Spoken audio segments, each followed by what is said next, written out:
پیدائش کی کتاب کے 3 باب کی 9 آیت میں یوں لکھا ہے، تب خداوند خدا نے آدم کو پکارا اور اس سے کہا تو کہاں ہے؟ پاک کلام کا پڑھا اور سنا جانا ہم سبوں کے لیے باعث برکت ہو، آمین۔ یہ ایک ایسی بات یا ایک ایسی آیت ہے جو ہمارے سامنے بہت سی باتوں کو رکھتی ہے، اور سب سے بنیادی بات یہ ہے کہ خدا نے یہ سوال آدم سے کیوں کیا؟ کیا خدا واقعی نہیں جانتا تھا کہ آدم کہاں ہے؟ کیا خدا کو واقعی علم نہیں تھا کہ اس نے اور اس کی بیوی نے ممنوع پھل کھا لیا ہے؟ کیا خدا واقعی ان کی لوکیشن سے بے خبر تھا؟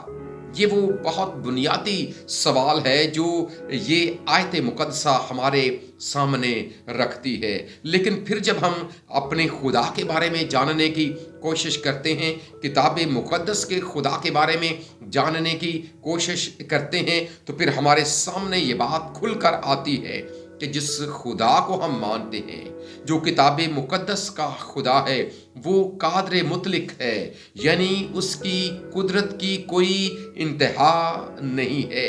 وہ اس کائنات کے کونے کونے میں بیک وقت موجود بھی ہے اور وہ کل علم بھی رکھتا ہے، یعنی وہ ہمہ جا ہے، ہر ایک جگہ پر موجود ہے، اور پھر اس کے ساتھ ساتھ وہ علیم کل بھی ہے، کل علم رکھتا ہے۔ تو پھر سوال پیدا ہوتا ہے کہ خدا نے آدم سے کیوں پوچھا؟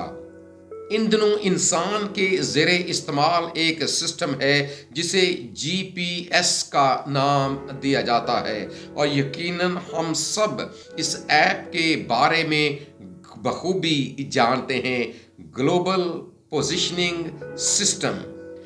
اور یہ ایک ایسا سسٹم ہے جس کے ذریعے سے انسان اپنی لوکیشن کو، کہ وہ زمین کے اوپر کہاں پر موجود ہے، کس جگہ پر موجود ہے، بخوبی اور بڑی آسانی کے ساتھ جان لیتا ہے۔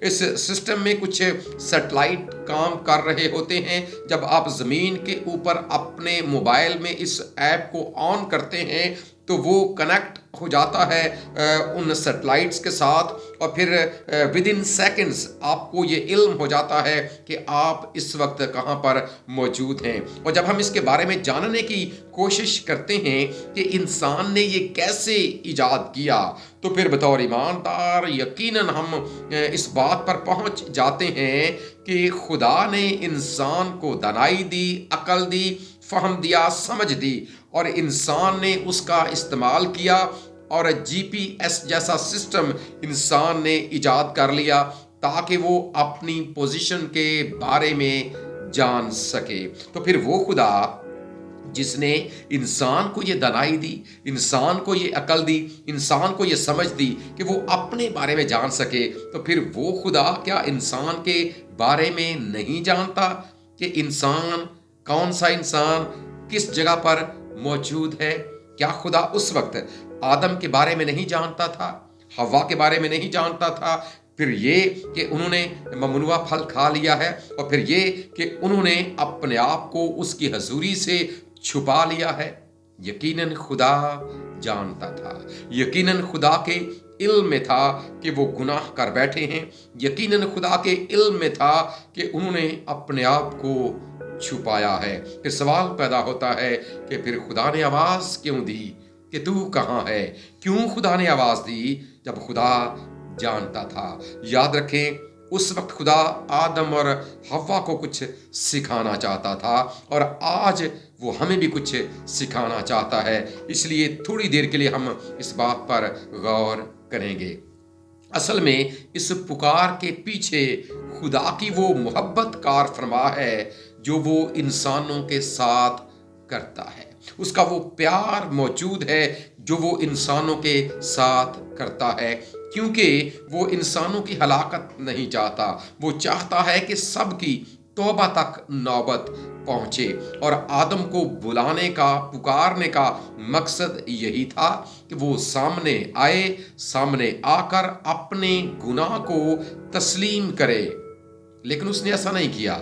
جب آدم کو پکارا گیا، خدا نے جب پوچھا तो आदम ने जवाब दिया कि जो औरत तूने मुझे दी, इस औरत ने मुझे वो फल दिया और मैंने खा लिया।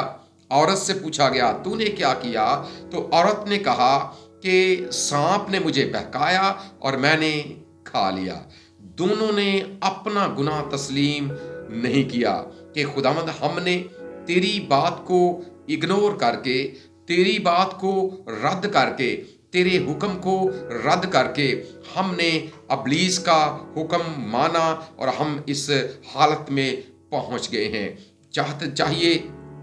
चाहिए ये था कि वो दोनों सामने आते, खुदा से मुआफ़ी मांगते, अपने गुनाह को तस्लीम करते और बच जाते, लेकिन ऐसा नहीं हुआ। और ये रवैया ना सिर्फ उस वक्त आदम और हवा ने अपनाया, बल्कि अगर देखा जाए तो यही रवैया आज के इंसान का भी है। आज भी इंसान अपनी गलती और अपना गुनाह मानने की बजाय दूसरों के ऊपर इल्ज़ाम देता हुआ नजर आता है। अगर देखा जाए कि जब आदम ने हवा को मोर्द इल्ज़ाम ठहराया कि जो औरत तूने मुझे दी, तो इसका मतलब ये था कि ऐ खुदा, तूने औरत बनाई और इस औरत ने मुझे ये फल दिया और मैंने खा लिया। मेरा कोई गुनाह नहीं है, इस औरत का गुनाह है। औरत से पूछा गया, उसने कहा कि सांप ने मुझे बहकाया और सांप ने मुझे बहकाया और मैंने खा लिया। दोनों ने अपनी गलती तस्लीम नहीं की। यहाँ पर जो काबिल गौर बात है कि दोनों ने असल में इल्ज़ाम खुदा की ज़ात के ऊपर लगा दिया। आदम ने इस तौर से कि ऐ खुदा, ना तू औरत बनाता, ना ये मुझे देती, ना मैं खाता। हवा ने कि खुदाया, ना तू सांप बनाता, ना ये मुझे बहकाता और ना मैं खाती। दोनों ने खुदा को मोर्द इल्ज़ाम ठहरा दिया और फिर खुदा ने दोनों को सजा दी। देखें, आज ये पैगाम मेरे और आपके लिए है, हम सब के लिए है। 3 लफ्ज हैं, तू कहाँ है? तू का लफ्ज वहां से हटाइए, जरा अपना नाम लिखिए। वो आपको पुकार रहा है, वो आपको आवाजें दे रहा है, क्योंकि गुनाह हम सब ने किया है। खुदा के बंदे, पौलुस रसूल ने लिखा है रोमियो के खत में कि सब ने गुनाह किया और खुदा के जलाल से महरूम है। ये देखिए, इस वक्त दुनिया के जो लोग हैं वो 2 गिरोहों के अंदर बटे हुए हैं। एक वो लोग हैं जिन्होंने खुदा की ये पुकार सुनी है, जिन्होंने खुदा की इस पुकार को सुनकर उसका रद्द अमल इस तौर से दिया है कि उन्होंने ये महसूस किया है कि हमारा खुदा हमारी हलाकत नहीं चाहता, हमारा खुदा हमें बचाने के लिए आ गया है। और उन्होंने उस आवाज़ को सुना है और उन्होंने उस पैगाम को सुना है जो खुदा ने अपने पाक कलाम के ज़रिए से उनको दिया है। वो वापस लौट आए हैं, उन्होंने ज़िंदगी में यू टर्न ले लिया है। वापस आकर उन्होंने अपने गुनाह को तस्लीम कर लिया है और अपना गुनाह बख्शवा लिया है, इस तौर से कि उन्होंने खुदावंद यीशु मसीह को तस्लीम कर लिया है, उसको अपना नजात दहिंदा मान लिया है और मान कर वो वापस लौट कर हमेशा की ज़िंदगी के वारिस बन चुके हैं। लेकिन एक गिरोह अभी तक वो हैं जो खुदा की आवाज़ को सुनने के लिए तैयार नहीं है, जो उसकी पुकार को सुनने के लिए तैयार नहीं है, जो अनसुनी कर रहे हैं, जिन्होंने अपने दिलों को पत्थर बना रखा है। और इसलिए ज़बूर नवीस ने भी लिखा है कि जे अज दे दिन सब सुनदे हो आवाज़ यहोवा दी, ना पत्थर वांगर अपना दिल बनाओ तुसी भी। बहुत से लोग अभी तक इसी हालत में हैं और इसलिए ये पुकार आज उन सब के लिए है, उन सब को खुदा आवाज़ें दे रहा है। अब यहाँ पर एक और सवाल भी पैदा होता है कि खुदा क्यों आवाज़ें देता है। देखें, खुदा मोहब्बत करता है, खुदा मुहिब खुदा है, वो बचाना चाहता है। यहाँ पर एक और नुक्ता बड़ा वाज़ेह है। जब हम मज़हब की बात करते हैं तो मज़हब असल में एक ऐसा रास्ता है लुग़वी एतबार से भी कि जिसके ऊपर चलकर एक इंसान अपने माबूद को ढूंढता और उसे पाने की कोशिश करता है।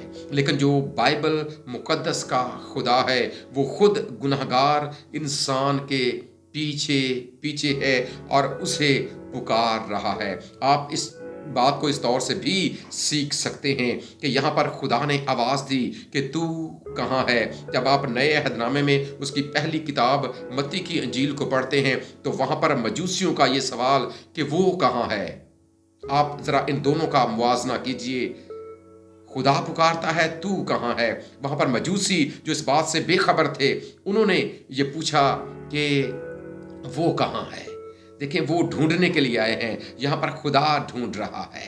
ज़रा इस बात का मुवाजना कीजिए कि दुनिया के इंसान ढूंढते हैं अपने माबूद को, लेकिन जो बाइबल मुक़द्दस का खुदा है वो अपने लोगों के पीछे पीछे है। और खुदावंद यीशु मसीह की ज़ुबान मुबारक के बड़े खूबसूरत अल्फाज भी हैं जो उसने ज़काई के घर में कहे कि इब्ने आदम खोए हुओं को ढूंढने और नजात देने के लिए आया है। और फिर ये भी एक तमसील के साथ भी उसने इस बात को वाज़े किया कि जो खोई हुई भेड़ है, देखे चरवाहा जो मोहब्बत रखने वाला चौपान है वो कैसे अपनी भेड़ को ढूंढने के लिए उसके पीछे पीछे गया है ताकि उसे बचा सके।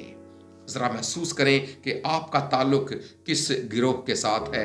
अगर आप पहले वापस आ चुके हैं, उस गिरोह में शामिल हो चुके हैं जिसके हवाले से लिखा है कि जितनों ने उसे कबूल किया उसने उन्हें खुदा के फर्जंद बनने का हक बख्शा, तो आपके पास ये गारंटी है कि अब आप हलाक नहीं होंगे बल्कि आप हमेशा की ज़िंदगी में जाएंगे। लेकिन अभी तक अगर आप इस बात से महरूम हैं तो कादिर मुतलक खुदा की ये पुकार आपके लिए है। वो आपको बुला रहा है, नाम बनाम बुला रहा है। इसलिए उसकी आवाज़ को सुने, वापस मुड़ें, वापस मुड़कर उसके इकलौते बेटे को अपना नजात दहिंदा तस्लीम करके आप भी हमेशा की ज़िंदगी के वारिस बन जाएं। क्योंकि खुदा ने दुनिया से ऐसी मोहब्बत रखी कि उसने अपना इकलौता बेटा बख्श दिया ताकि जो कोई उस पर ईमान लाए वो हलाक ना हो बल्कि हमेशा की ज़िंदगी पाए। हमारा खुदा हम सबको ऐसा ही करने का फज़ल अता करे। आमीन।